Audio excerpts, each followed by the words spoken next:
Jezebel பிரியமான என்னுடைய நெஞ்சங்களே, மீண்டும் ஒரு புதியதொரு நாள் எங்களுக்காக புலர்ந்திருக்கிறது. இன்றைய இந்த நாளிலே அன்னையாம் திருச்சபையானவள் புனித திருமுழுக்கு யோவானுடைய திருவிழாவை கொண்டாடி மகிழ்கின்றது. திருமுழுக்கு யோவான் இறைவனுடைய வருகைக்காக தன்னையும் மக்களையும் ஆயத்தம் செய்தவர். உலகத்திலே மீட்பின் வரலாறு தோன்றுவதற்காக, அந்த வரலாற்றை மக்களுக்கு எடுத்துச் சொல்வதற்காக, அந்த மீட்பின் வரலாற்றை எடுத்து எம்புவதற்காக தன்னுடைய வாழ்க்கையை இறைவனுக்கு முழுமையாக அர்ப்பணம் செய்து சிறைச்சேதம் செய்யப்பட்டு இறைவனுக்காக தன்னையே கொடுத்த உத்தம மாமனிதராக இன்றும் எங்கள் மத்தியிலே வாழ்ந்து கொண்டிருக்கின்றார். இன்றைய இந்த நாளிலே திருப்பாடல் ஆசிரியர் இவ்வாறு இறைவனிடம் வேண்டுங்கள் என்று சொல்லி எங்களுக்கு ஞாபகப்படுத்துகின்றான். எனது வாய் உமது நீதியையும் மீட்பையும் எடுத்துரைக்கும், மீட்பையும் நீதியையும் எடுத்துரைக்கும் என்ற திருப்பாடல் ஆசிரியருடைய வார்த்தைகள் தூய திருமுழுக்கு யோவானுடைய திருவிழாவிற்கு மிகவும் மிகவும் பொருத்தமானதாக இருக்கின்றது. ஏனென்று சொல்லி சொன்னால், தூய திருமுழுக்கு யோவான் நீதிக்காக குரல் கொடுத்தார், நீதியை நிலைநாட்டினார், நீதிக்காக தன்னையே முழுமையாக இறைவனுக்கு அர்ப்பணம் செய்தவராக இருக்கின்றார். ஒருவர் பிழை செய்தால் அது பிழைதான் என்பதை சுட்டி காட்டியவராக இருக்கின்றார் தூய திருமுழுக்கு யோவான். அவர் தன்னுடைய வாழ்க்கையிலே இறை அனுபவத்திலே சிறந்த ஒரு மனிதராக இருக்கின்றார்.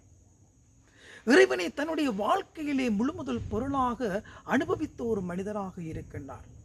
அவருடைய வாழ்க்கையிலே நாங்கள் பார்க்கின்றோம் ஏழ்மையான வாழ்க்கை, மிகவும் புனிதமான வாழ்க்கை, மிகவும் உன்னதமான வாழ்க்கை, இறைவனுக்கு ஏற்ற வாழ்க்கை, இறைவனை பின்பற்றுகின்ற வாழ்க்கை. இந்த வாழ்க்கை வட்டத்திற்குள் தான் அவர் இறைவனை முழுமையாக நேசித்தார், இறைவனை தன்னுடைய வாழ்க்கையிலே அனுபவித்தார்.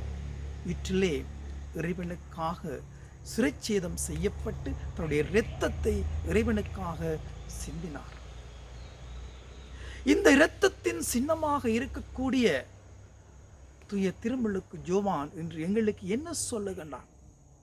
செல்லுங்கள், நீதியை நிலைநாட்டுச் செல்லுங்கள், எடுத்துச் சொல்லுங்கள், உண்மையை எடுத்துச் சொல்லுங்கள், நிலைநாட்டுங்கள், நேர்மையை நிலைநாட்டுங்கள், நேர்மைக்காக உழையுங்கள், நேர்மையோடு வாழுங்கள் என்று சொல்லி எங்களுக்கு தூய யோவான் எங்களுக்கு இன்றைய இந்த நாளிலே சொல்லித் தருகின்றார், கற்றுத்தருகின்றார். அன்று தூய கன்னிமரியால் எலிசபெத் அம்மாவை ஓடோடி சென்று சந்திக்கின்ற வேளையிலே எலிசபெத் அம்மாவுடைய வயிற்றிலிருந்து துள்ளிய அதே குழந்தைதான் இன்று நீதிக்காக, நேர்மைக்காக, உண்மைக்காக குரல் கொடுத்து இரத்தம் சிந்தி இறைவனுக்காக தன்னுடைய உயிரையே அர்ப்பணிக்கின்ற ஒரு புனிதராக எங்கள் மத்தியிலே வாழ்ந்து கொண்டிருக்கின்றார். நாங்கள் வருடம் ஒவ்வொரு புனிதர்களுடைய திருவிழாக்களை நாங்கள் கொண்டாடி கொண்டிருக்கின்றோம். அந்த புனிதர்கள் மூலமாக, விசேடமாக இன்று விழா கொண்டாடுகின்ற தூய யோவான் மூலமாக இறைவன் எங்களுக்கு என்ன அழைப்பை கொடுக்கின்றார், எவ்வாறான செய்தியை தருகின்றார் என்பதை நாங்கள் சிந்தித்து அவற்றோடு எங்களுடைய வாழ்க்கையை இணைத்து அந்த வாழ்க்கையோடு நாங்கள் இறைவனை பின்பற்ற வேண்டும். புனிதருடைய வழியிலே இன்றைய காலகட்டத்தில், இன்றைய சூழ்நிலையிலே உண்மை எங்கே, நீதி எங்கே, நேர்மை எங்கே, எல்லாம் மறுக்கப்பட்டு மறைக்கப்பட்டு குழி தோண்டி புதைக்கப்பட்டவையாகத்தான் இன்றைய காலகட்டத்திலே இருக்கின்றது. ஆகவே புனிதரின் மூலமாக நாங்கள் ஒவ்வொருவரும் எங்களுடைய குடும்பங்களிலும், நாங்கள் வாழுகின்ற சமூகங்களிலும், ஏன் இந்த நாட்டிலும் உண்மையையும் நீதியையும் நேர்மையையும் எடுத்துச் செல்லும், எடுத்துக் கொடுக்கும் நல்ல உள்ளங்களாக, தூய யோவானுடைய வழியை பின்பற்றுகின்ற துணிவான உள்ளங்களாக, உறுதியான உள்ளங்களாக, இறைவனுடைய ஆளுகையினாலும் பிரசன்னத்தினாலும் ஆட்கொள்ளப்பட்டவர்களாக இறைவனுடைய பாதையிலே சென்று நீதி எங்கெங்கே மறைக்கப்படுகின்றதோ மறுக்கப்படுகின்றதோ அங்கே நீதியை நிலைநாட்டவும், எங்கே நேர்மை பொய்யாக்கப்படுகின்றதோ அங்கே நேர்மை உண்மையாக்கப்படவும், எங்கே உண்மை மறுக்கப்படுகிறதோ, அழிக்கப்படுகிறதோ, எங்களால் அவை வேண்டப்படாதவையாக விடப்படுகின்றதோ, அங்கே நாங்கள் உண்மைக்கு சாட்சியம் பகர வேண்டும். இந்த சிந்தனைகளோடு நாங்கள் இன்றைய இந்த நாளுக்குள் காலடி பதிப்போம்.